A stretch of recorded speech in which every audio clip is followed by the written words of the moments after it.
25শে ফেব্রুয়ারি 2009 সালের পিলখানার বিডিআর বর্তমান border guard Bangladesh বা বিজিবির এর বার্ষিক দরবার চলাকালীন কিছু জওয়ান তাদের ঊর্ধ্বতন সেনা কর্মকর্তাদের বিরুদ্ধে বিদ্রোহ ঘোষণা করে। তাদের প্রধান অভিযোগ ছিল বেতন ভাতা অন্যান্য সুযোগ সুবিধা নিয়ে বৈষম্য। কিন্তু আসলেই কি তাই? কিন্তু আসলে এর পর্দার আড়ালে ছিল এক ভয়ঙ্কর গোয়েন্দা সংস্থা র এর কার্যক্রম। বিডিআর জওয়ানদের তৎকালীন মহাপরিচালক মেজর শাকিল আহমেদ অন্যান্য উচ্চপদস্থ সেনা কর্মকর্তাদের জিম্মি করে এবং নৃশংস গণহত্যা করা হয়।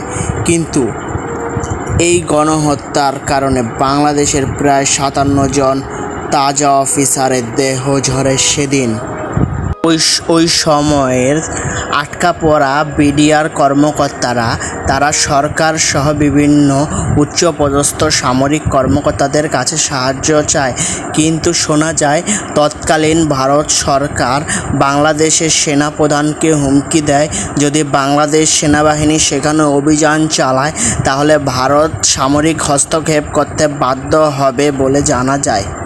হামলায় ভারতীয় বাহিনীর বিভিন্ন কর্মকর্তা, সেনা অফিসার, তাদের ব্ল্যাক ক্যাট সহ বিভিন্ন সামরিক পর্যায়ের কিছু লোক জড়িত ছিল, যারা সে সময় পিলখানায় হত্যাযজ্ঞ চালায়। এছাড়াও বাংলাদেশের চারদিকে তারা প্যারা ব্যাটালিয়ন নিযুক্ত করেছিল। ওই সময়ের সরকার প্রধান ভারতের কাছে সাহায্য চেয়েছিল এবং ভারত বাংলাদেশের চারদিকে প্যারা ব্যাটালিয়ন নিযুক্ত করেছিল। এটি আমার কথা নয়, এটি ভারতীয় মিডিয়ার কথা বলে জানা যায়।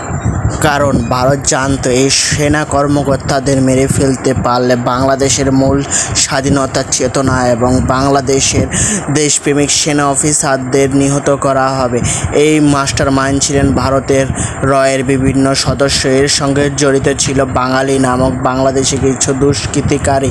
তাদের কারণেই ঝরে যায় বাংলাদেশের বিডিআর সদস্যদের প্রাণ এবং বিভিন্ন ওই সময় যারা বিডিআর সদস্যদের গায়ে গুলি চালায় তাদের অনেকের মুখে হিন্দি ভাষা এবং ভারতীয় চেহারার সাথে মিল রয়েছে বলে তারা বলেছেন। তাই বলা যায় এখানে ভারতীয় প্রত্যক্ষ মদত রয়েছিল। হামলায় 57 জন চৌকস সেনা অফিসার সহ মোট 74 জনের প্রাণহানি ঘটে। আরও বিভিন্ন তথ্য থেকে পাওয়া যায় ভারত বড়াইবাড়ি যুদ্ধে হারার কারণে এই ষড়যন্ত্র করে বিভিন্ন কৌশল ও চক্রান্তর মাধ্যমে ভারত অবশেষে এই চক্রান্ত ঘটায় এবং বাংলাদেশের ইতিহাসের একটি কলঙ্ক দিন রচিত করে।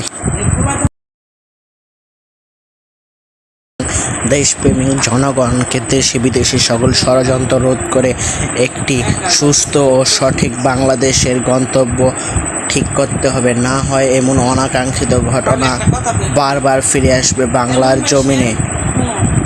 বাংলাদেশ চিরজীবী হোক। বাংলাদেশ বিশ্বের বুকে একটি শক্তিশালী, সমৃদ্ধ এবং একটি ভালো বাংলাদেশ হিসাবে গড়ে উঠুক আমি কামনা করি। আমার ভিডিওটি যদি আপনাদের ভালো লাগে অবশ্যই লাইক, কমেন্ট অ্যান্ড সাবস্ক্রাইব করবেন।